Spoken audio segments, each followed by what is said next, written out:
Karen lay down next to Summer's sleeping body and slid her hand into her own panties. Karen tried to find her clitoris, but it was hiding. Possibly because she was drunk, possibly because she wasn't remotely horny, she couldn't seem to work up the urge to enjoy, even if she had known what she was doing.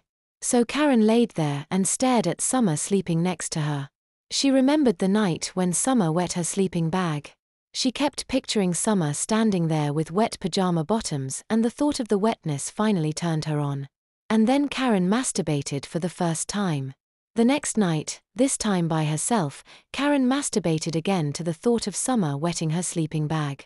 She equated Summer not being able to hold her bladder with her own inability to hold back an orgasm. And from then on, Karen just associated orgasm with the thought of wetting. It didn't make a lot of sense. It didn't even explain all her feelings. But Summer rarely was able to climax without thinking about some sort of wetting accident. Despite her encounter with Summer, Karen didn't consider herself to be a lesbian. But the thought of being a little girl in wet pants turned her on far more than any sexual encounter with a man. Yes, she'd had sex before a few times. Don't get any ideas. She dated one boy for a long time in college and they were committed to each other. It just didn't work out. But she didn't really find intercourse to feel that good.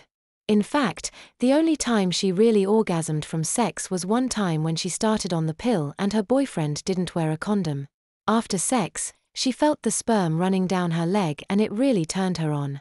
Sadly, they broke up when he took a job in another state.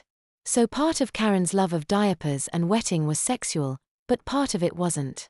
Part of it was the adrenaline rush. Part of it was the risk of doing something wrong and getting away with it. And as Karen lay there in her leaking purple-trimmed underjams, she wondered how she could get that part back.